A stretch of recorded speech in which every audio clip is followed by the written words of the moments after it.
মিটফোর্ডে হত্যা ভোট পেছানোর অপচেষ্টা কিনা সন্দেহ ফখরুলের। বিএনপি নেতৃত্বকে প্রশ্নবিদ্ধ করার চেষ্টার অভিযোগ।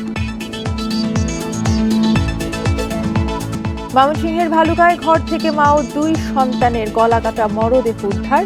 হত্যাকাণ্ড বলে প্রাথমিক ধারণা পুলিশের।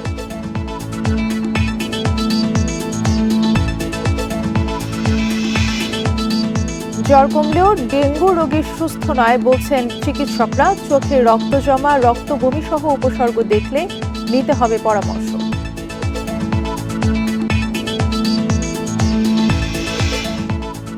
স্বাগত বিরতিহীন সংবাদ দুপুরের সঙ্গে আছি তাসনিমে জান্নাত অর্থী। শিরোনাম শুনছিলেন, এবারে পুরো খবর। এবারে জুলাই অভ্যুত্থান নিয়ে প্রতিবেদন।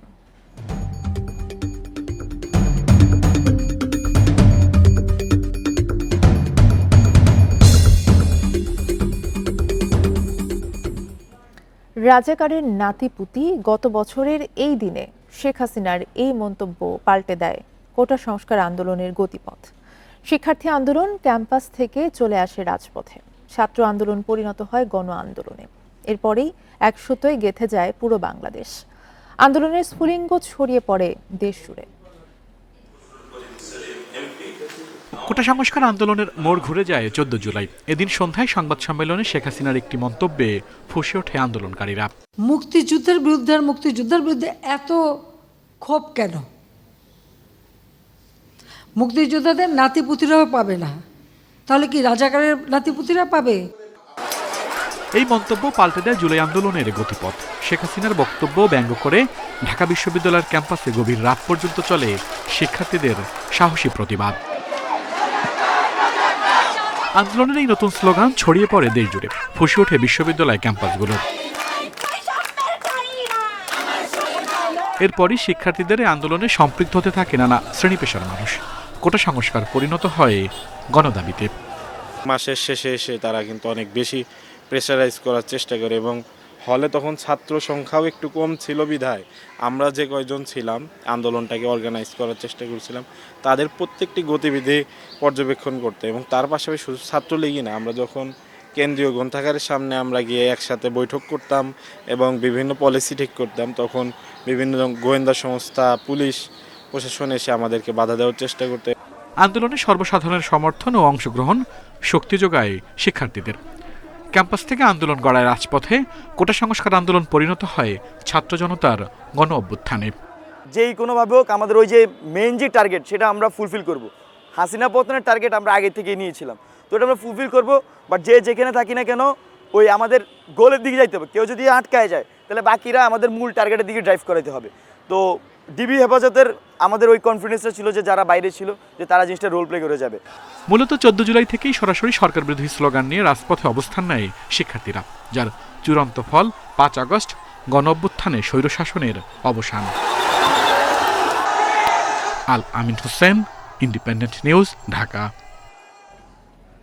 মিটফোর্ড হত্যাকাণ্ড রাজনৈতিক দুরভিসন্ধিমূলক কিনা তা ভাবার যথেষ্ট কারণ আছে।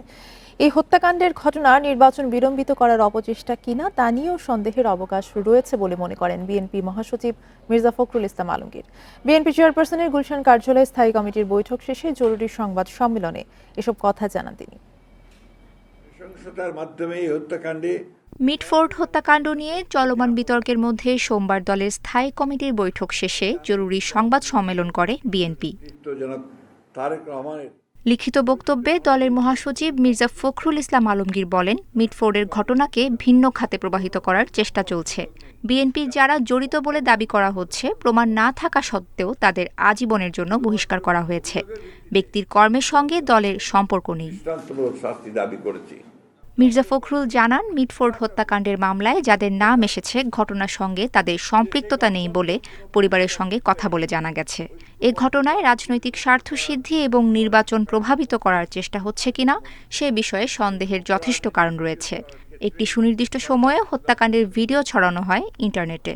এই হত্যাকাণ্ডের ঘটনা কোনো রাজনৈতিক স্বার্থসিদ্ধির জন্য ব্যবহার হচ্ছে কিনা এবং এর মাধ্যমে আসন্ন জাতীয় নির্বাচনের পরিবেশকে বিঘ্নিত করার জন্য বিশেষ কোনো মহলের প্ররোচনায় এই ধরনের ঘটনাকে অজুহাত হিসেবে ব্যবহার করা হচ্ছে কিনা এ নিয়ে সন্দেহ করবার যথেষ্ট অবকাশ রয়েছে। মির্জা ফখরুল বলেন, পুলিশের বক্তব্য থেকে বোঝা যায় এটি কোনো চাঁদাবাজির ঘটনা নয়। এতে বিএনপির নেতৃত্বকে প্রশ্নবিদ্ধ করার চেষ্টার অভিযোগ করেন তিনি। এটা সম্পূর্ণভাবে ব্যবসায়িক ঘটনা থেকে এটা সংঘটিত হয়েছে। সুতরাং এটাকে দলীয় কালার দেওয়া, বিশেষ করে আমাদের নেতাকে এর মধ্যে সম্পৃক্ত করার যে বিষয়টা আছে, এটা পরিপূর্ণভাবে এটা একটা ষড়যন্ত্রমূলক চক্রান্তমূলক ঘটনা। সংবাদ সম্মেলনে বিএনপি মহাসচিব বলেন, রাজনৈতিক সংস্কৃতিকে আবার ফ্যাসিবাদের ধারায় ফিরিয়ে নেওয়া হচ্ছে। যারা জাতীয় নির্বাচন প্রতিহত করে ফ্যাসিবাদ কায়েম করতে চায় তাদের প্রতিহত করার আহ্বান জানান তিনি। তাসফিয়া রহিম, ইন্ডিপেন্ডেন্ট নিউজ, ঢাকা। এ বিষয়ে আলোচনা করতে বনানী থেকে আমাদের সাথে যোগ দিচ্ছেন বিএনপি চেয়ারপারসনের উপদেষ্টা মোয়াজ্জেম হোসেন আলাল। আপনাকে স্বাগত জানাচ্ছি বিরতিহীন সংবাদ দুপুরে। শুরুতেই জানতে চাইব যে মিটফোর্ডে ব্যবসায়ী সোহাগ হত্যাকাণ্ডকে বিএনপি কি কারণে রাজনৈতিক দুরভিসন্ধিমূলক বলে সন্দেহ করছে?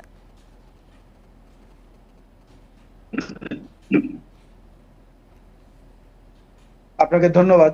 বিএনপি এটা রাজনৈতিক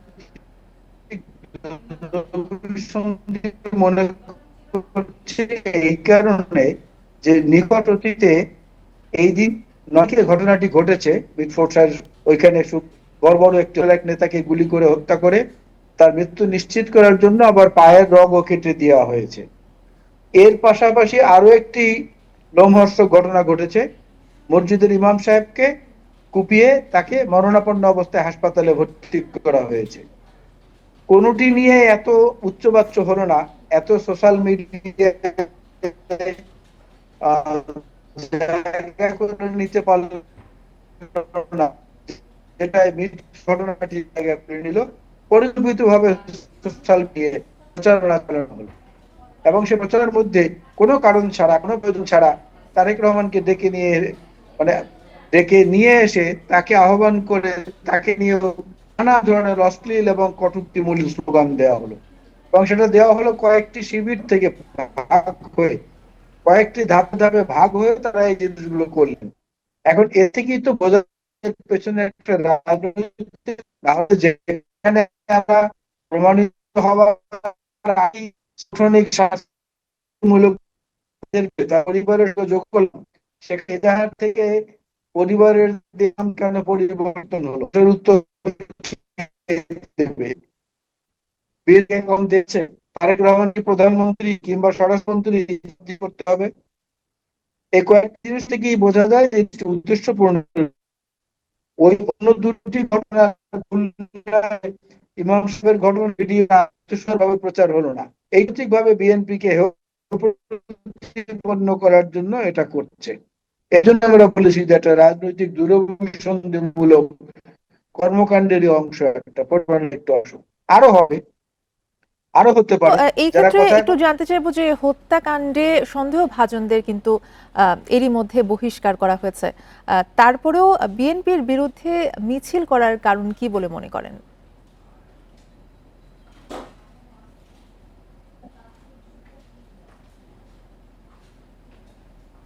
বিএনপির বিরুদ্ধে মিছিল করার কারণটা হচ্ছে এই যে গাছে ফলবান বৃক্ষের উপর ঢিল পড়বে, এটাই স্বাভাবিক।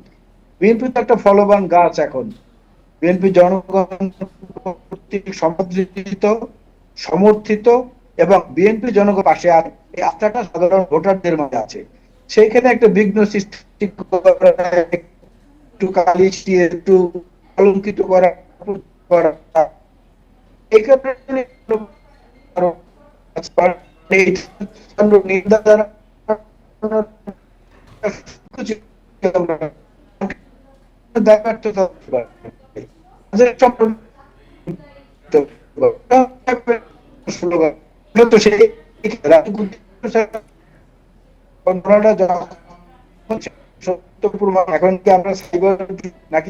জি, আপনাকে অসংখ্য ধন্যবাদ আমাদের সাথে যুক্ত হবার জন্য। বিএনপি চেয়ারপারসনের উপদেষ্টা মোয়াজ্জেম হোসেন আলাল আমাদের সাথে যুক্ত হয়েছিলেন। ময়মনসিংহের ভালুকায় ঘর থেকে মা এবং 2 সন্তানের মরদেহ উদ্ধার করেছে পুলিশ। সকালে টিএনটি রোড এলাকার হায়ুম মিয়ার বাড়ি থেকে তাদের মরদেহ উদ্ধার করা হয়। নিহতরা হলেন ময়না আক্তার এবং তার 7 বছর বয়সী মেয়ে রাইসা এবং 2 বছরের ছেলে নীরব।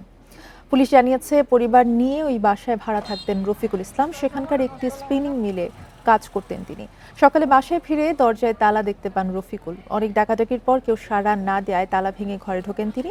ঘরের ভেতরে স্ত্রী এবং 2 সন্তানের মরদেহ পড়ে থাকতে দেখে পুলিশে খবর দেন। ভালুকা মডেল থানার ওসি জানিয়েছেন, এটি পরিকল্পিত হত্যাকাণ্ড। হত্যার কারণ ও জড়িতদের শনাক্তে কাজ চলছে।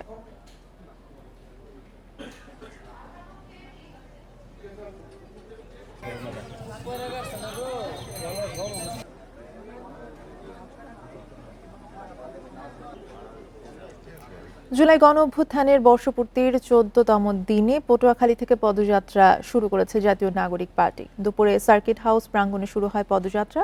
শহরের বিভিন্ন গুরুত্বপূর্ণ সড়ক প্রদক্ষিণ করে পদযাত্রাটি। পরে সেখানে আয়োজিত সমাবেশে বক্তব্য রাখেন দলটির আহ্বায়ক নাহিদ ইসলাম সহ কেন্দ্রীয় নেতারা। পটুয়াখালীর পদযাত্রা কর্মসূচি শেষে বরগুনায় যাবেন এনসিপি নেতারা। এদিকে সমাবেশকে কেন্দ্র করে জেলায় মোতায়েন করা হয়েছে পুলিশ ও সেনাবাহিনী।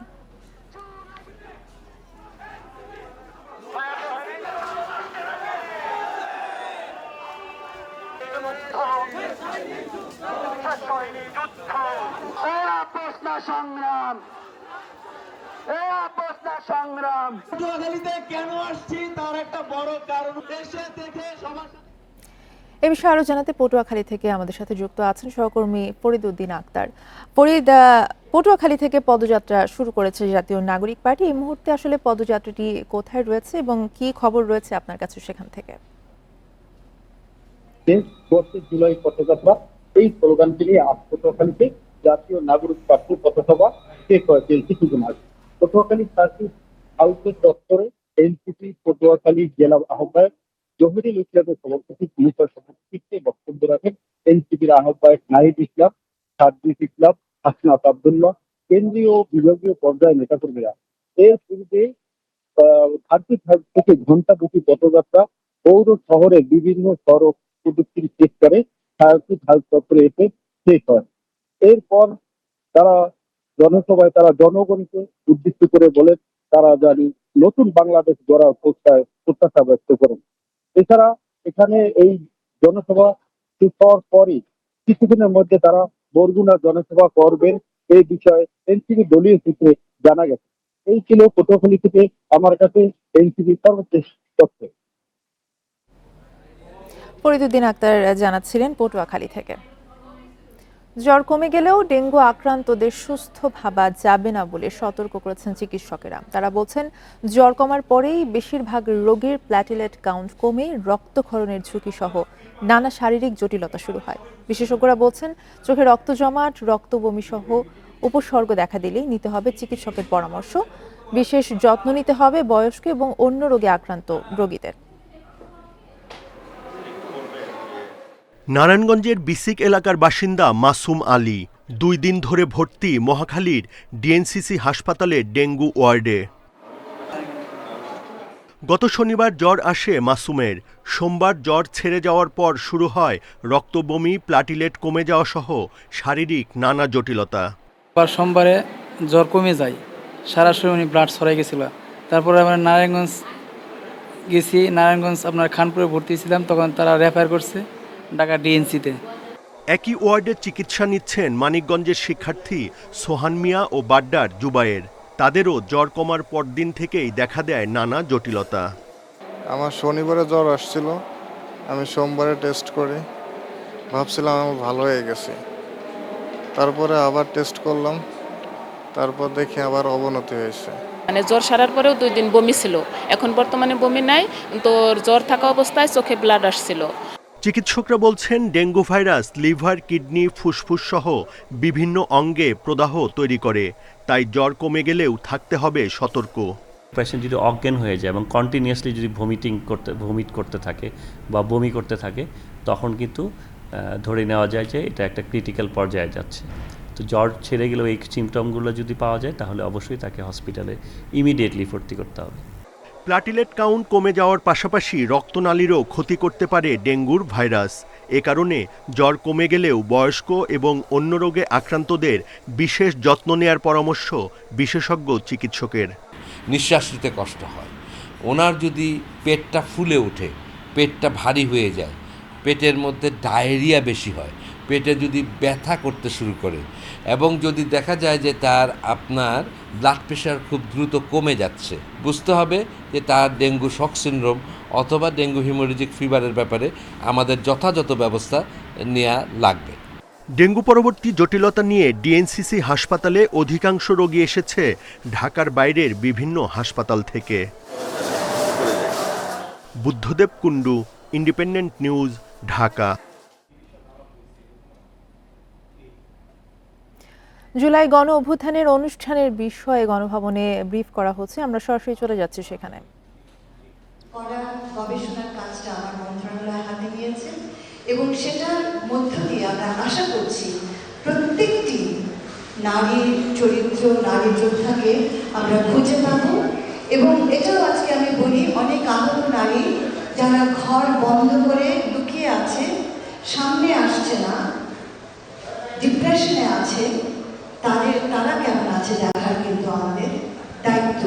এবং সেই জায়গাটিতে যারা এত সাহসিকতার সাথে যুদ্ধ করলেন, তারা কেন মুখ লুকিয়ে ফেললো, এটাও কিন্তু আমাদের বোঝার প্রয়োজন আছে।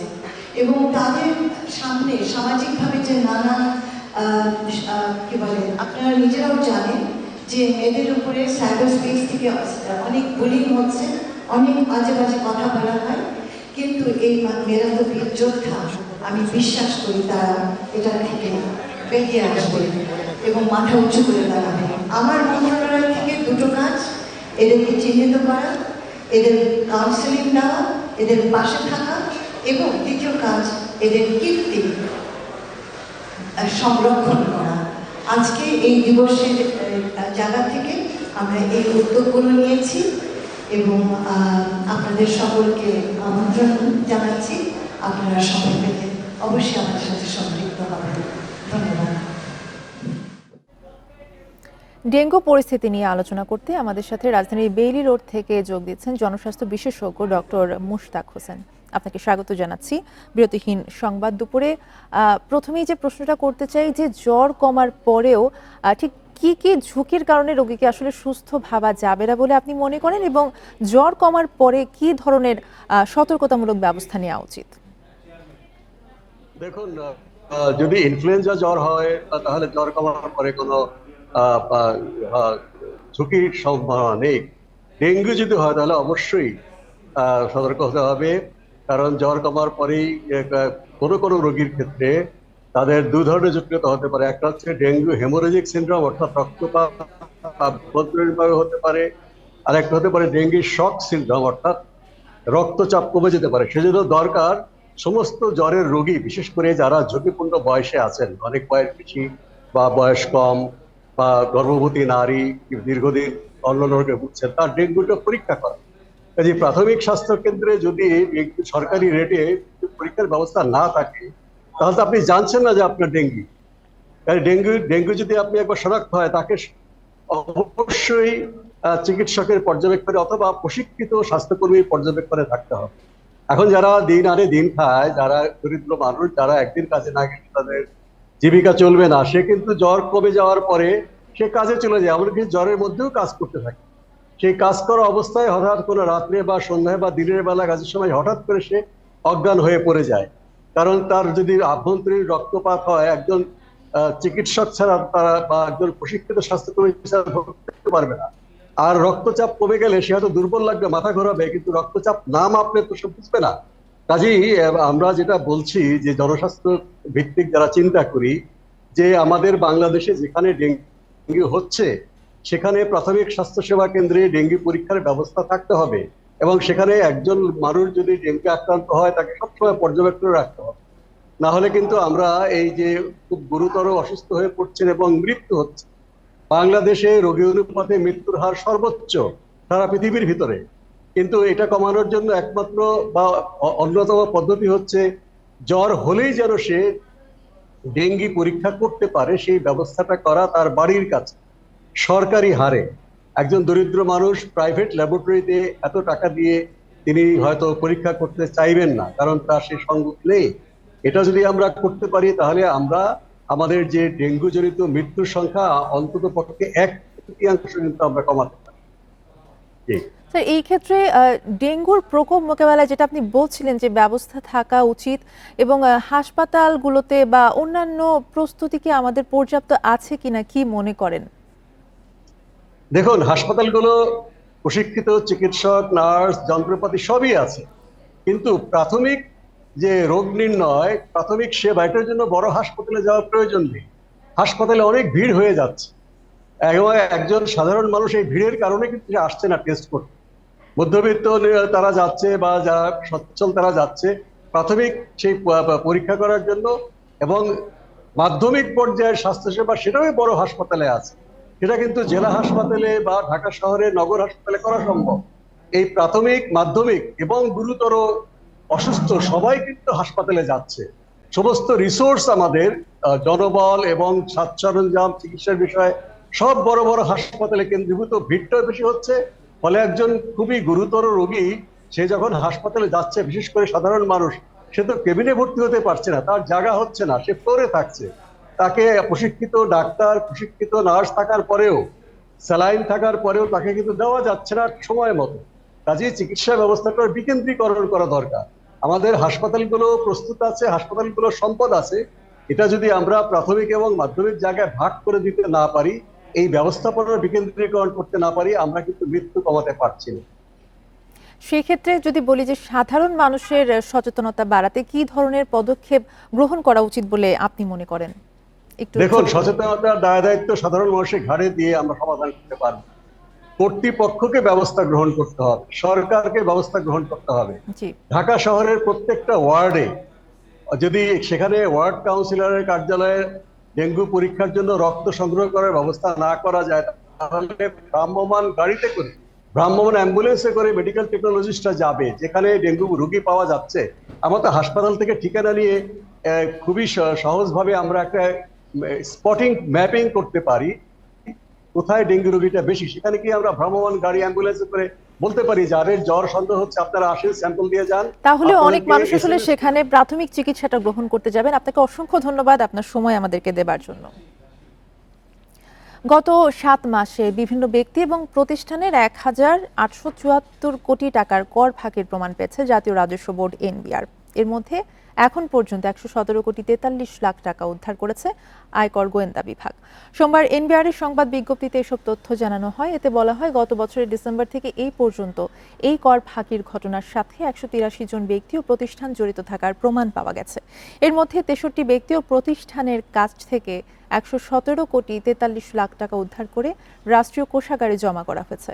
সুনির্দিষ্ট কর ফাঁকির তথ্য পাওয়ায় এরই মধ্যে শতাধিক ব্যক্তি ও প্রতিষ্ঠানের ব্যাংক হিসাব জব্দ করা হয়েছে। ভবিষ্যতে এই ধরনের কর ফাঁকি রোধে আরও কঠোর পদক্ষেপ নেওয়া হবে বলেও এনবিআরের বিজ্ঞপ্তিতে জানানো হয়।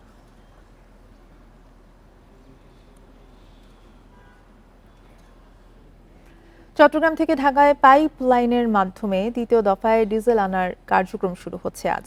এর আগে ২৪ জুন থেকে ৪ জুলাই পর্যন্ত ৩ কোটি ৮০ লাখ লিটার ডিজেল সরবরাহ হয় এই পাইপলাইনে। জানা গেছে, বিপিসির চাহিদা অনুযায়ী তেল পাইপলাইনে ঢাকায় সরবরাহ করা হবে। পাইপলাইনের তেল সরবরাহের সক্ষমতা ৫০ লাখ টন। তবে পাইপলাইন দিয়ে বছরে প্রায় ৩০ লাখ টন ডিজেল সরবরাহ হবে নারায়ণগঞ্জের গোদনাইল এবং ফতুল্লা ডিপোতে। বিবিসি জানিয়েছে, রাজনৈতিক অস্থিরতা সহ বিভিন্ন কারণে মাঝে মধ্যে তেল পরিবহন বাধাগ্রস্ত হয়। এছাড়া নদী ও সড়ক পথে তেল পরিবহনের কারণে খরচ যেমন বেশি, তেমনি তেল চুরির অভিযোগ রয়েছে। পাইপলাইনে জ্বালানি পরিবহনে খরচ বাঁচার পাশাপাশি অপচয় রোধ হবে।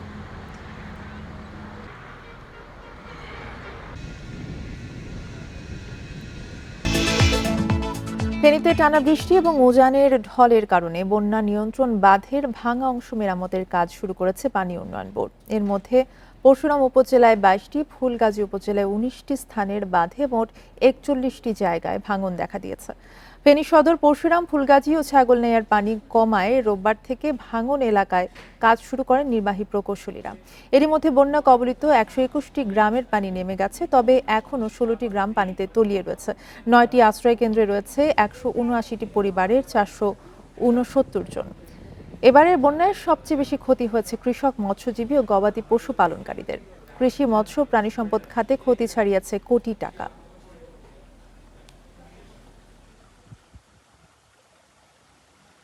ক্ষয়ক্ষতি নিরূপণ করা গেলে আমরা জানাবো যে এটা মেরামত করতে কত টাকা লাগবে। আমরা ওয়েদার ফোরকাস্টিং দেখতেছি, যদি ওয়েদার ফোরকাস্টিং ভালো থাকে 7 দিন 10 দিনের গ্যাপ পাওয়া যায়, সেক্ষেত্রে অনেকগুলা ভাঙন আমরা বন্ধ করে ফেলব। ফেনীতে বন্যার পানি নামতে শুরু করলেও কমেনি দুর্ভোগ। 3-4 দিন পানির নিচে তলিয়ে থাকায় বসবাসের অযোগ্য হয়ে পড়েছে বাড়িঘর। ক্ষতিগ্রস্তদের অনেকে বাস করছেন খোলা আকাশের নিচে, কেউ আবার আশ্রয় নিয়েছে অন্যের ঘরে। দুর্গতদের পুনর্বাসনের আশ্বাস প্রশাসনের।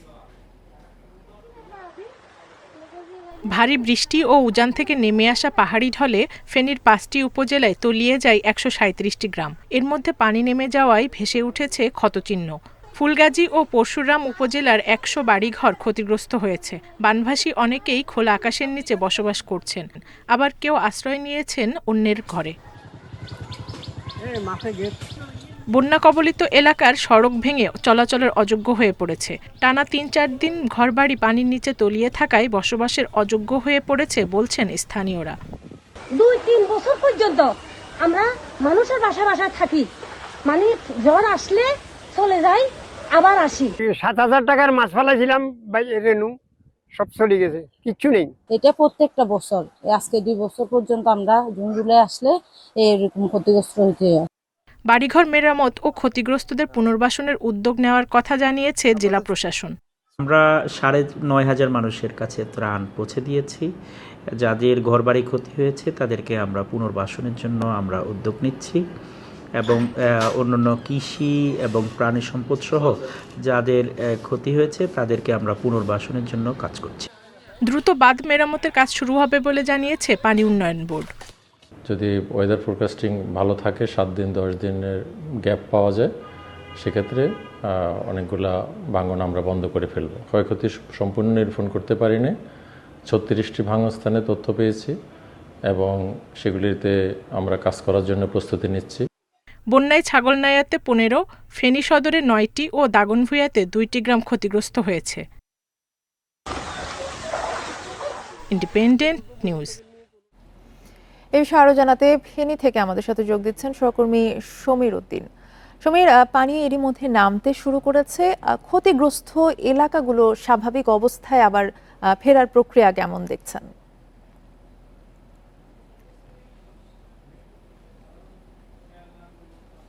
যে আমি এখন দাঁড়িয়ে আছি পরশুরাম উপজেলার চিতুলিয়া ইউনিয়নের উত্তর ধনিকুণ্ডা গ্রামের একটি ধোপা বাড়িতে। এই বাড়িতে প্রায় 4টি ফ্যামিলি একেবারে নিঃস্ব হয়ে গেছে। তারা আসলে যে বন্যা এসছে, এই বন্যার স্রোতে অত্যন্ত খুব খারাপ পরিস্থিতি তাদের ভিতরে গেছে এবং আপনি দেখতে পাচ্ছেন যে ক্যামেরার ভিতরে যে তাদের প্রত্যেকটা ঘর একদম মাটির সাথে মিশে গেছে। তারা আসলে বলছিল যে সন্ধ্যার সময় যে স্রোত আসে, এই স্রোতে তারা আসলে কুল কিনারা পায়নি। তারা আসলে বাঁধ বাঁধার চেষ্টা করেছিল, কিন্তু তাদের কোনো কাজ হয়নি। এই বাড়িতে আরও পাশে একটি ভুঁইয়া বাড়ি আছে, ভুঁইয়া বাড়িতে আরও 2টি ঘর, পাশে আরও একটি বাড়ি আছে, সেখানেও 2টা ঘর। এইভাবে করে এই এলাকার প্রায় অনেকাংশেই তাদের ঘর বাড়ি এখন খুব বিধ্বস্ত অবস্থায় আছে। তারা বলছে যে প্রশাসনের কেউ এই পর্যন্ত গত এই যে 8 দিনে একটা মানুষও তাদেরকে দেখতে আসেনি, তাদের খোঁজ খবর নিতে আসেনি। তারা বলছে যে কিভাবে তাদের দিন যাপন করছে বা তারা আদৌ এইটার কোনো পুনর্বাসনের কোনো খবর পাবেন কিনা সেটি তাদের অনিশ্চয়তায় ভুগছেন। তাই আমরা তার সাথে কথা বলেছিলাম যে তারা আসলে কি চান। তারা বলছেন সরকারের পক্ষ থেকে যদি তাদের সহায়তা করা, পুনর্বাসনের ব্যবস্থা করা হয়, তাহলে তাদের মাথা গোঁজার যে ঠাঁই সেটি হবে। আজ সারাদিন সকালবেলা রোদ উঠলেও বেলা গড়ার সাথে সাথেই কিন্তু পরিবেশ ভিন্ন রকম দেখা দেয়, বৃষ্টি হতে দেখা দেয়। আর এইদিকে জেলা প্রশাসনের পক্ষ থেকে বলা হচ্ছে তাদেরকে পুনর্বাসন করার জন্য উদ্যোগ নেওয়া হয়েছে। আর এই উদ্যোগটা কবে নাগাদ বাস্তবায়িত হবে সেটি এখন দেখার বিষয়। এই হচ্ছে আমার কাছে ফেনীর বন্যার পরিস্থিতির সর্বশেষ অবস্থা। ফেনী থেকে জানাচ্ছিলেন সমীর উদ্দিন। চট্টগ্রামে অবৈধ দখলে থাকা জমি উদ্ধারে দ্বিতীয় দিনের মতো অভিযান চালাচ্ছে পানি উন্নয়ন বোর্ড। সকাল 9:30টায় সাগরিকা থেকে উত্তর কাট্টলি পর্যন্ত দখলে থাকা জমি উদ্ধারে অভিযান শুরু হয়। পানি উন্নয়ন বোর্ড জানিয়েছে কয়েক দশক ধরে পাওবোর জায়গা অবৈধভাবে দখল করে রেখেছে স্থানীয় প্রভাবশালীরা। নানাভাবে চেষ্টা করেও তা উদ্ধার করা যায়নি। রোববার থেকে বেদখল হওয়া 40 একর জায়গা উদ্ধারে অভিযান শুরু করেন পাউবো কর্মকর্তারা। মঙ্গলবার পর্যন্ত চলবে অভিযান। এদিকে অভিযানের খবর পেয়ে নিজেদের জিনিসপত্র সরিয়ে নিচ্ছেন দখলদাররা। তবে সময় কম পাওয়ায় বেকায়দায় পড়েছেন তারা। প্রয়োজন হলে তো অবশ্যই আমার বিল্ডিং গুলো দিয়ে দিতে হবে। সরকারের দরকার, যে কোনো মুহূর্তে আমরা তাই দিতে বাধ্য। সময়টা পাইছে, আমাদের যে মালামাল হিসেব ছিল এই মালামালগুলো আমাদের পর্যাপ্ত সময় হয় নাই। আর একটু সময় হলে আমাদের সুবিধা। একর জমি যেটা অবৈধভাবে দখল করা আছে দক্ষিণ কাটলি, উত্তর কাটলি ও দক্ষিণ হালিশহরে, সেগুলোকে অবৈধ দখলমুক্তকরণ করা। 15 একর জমি ইতিমধ্যে উদ্ধার করা হয়েছে। এর মধ্যে আপনারা দেখেছেন একটি mini stadium, restaurant, covered van yard, তারপর অন্যান্য দোকানপাট, অস্থায়ী বিভিন্ন স্থাপনা রয়েছে। বরেণ্য লালন সঙ্গীত শিল্পী ফরিদা পারভিনের শারীরিক অবস্থার কিছুটা উন্নতি হয়েছে। এ কারণে তাকে আইসিইউ থেকে হাসপাতালের কেবিনে স্থানান্তর করা হয়েছে। 5 জুলাই থেকে রাজধানীর একটি বেসরকারি হাসপাতালে কিডনি রোগ ও শারীরিক নানা জটিলতা নিয়ে চিকিৎসাধীন ফরিদা পারভিন। 70 বছর বয়সী এই কিংবদন্তি শিল্পী দীর্ঘদিন ধরে ডায়াবেটিস সহ নানা শারীরিক জটিলতায় ভুগছেন। 1987 সালে সঙ্গীতাঙ্গনে বিশেষ অবদানের জন্য 21 পদক অর্জন করেন ফরিদা পারভিন। 2008 সালে পান জাপান সরকারের ফুকুওয়াকা এশিয়ান কালচার পুরস্কার। তার সুস্থতার জন্য সবার শুভকামনা চেয়েছে পরিবার।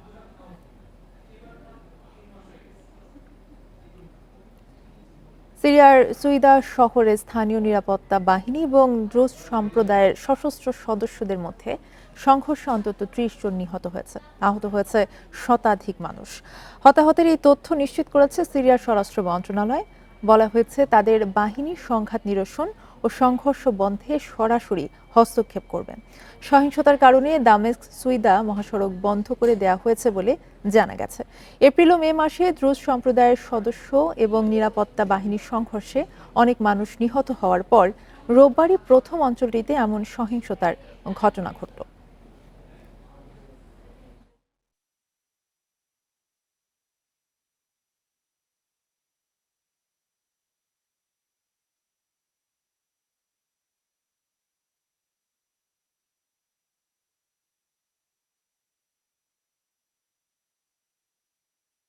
এই ছিল এখনকার সংবাদে। ইন্ডিপেন্ডেন্ট টেলিভিশনের আরো খবর জানতে চোখ রাখুন ফেসবুক, ইউটিউব এবং এক্সে। ধন্যবাদ।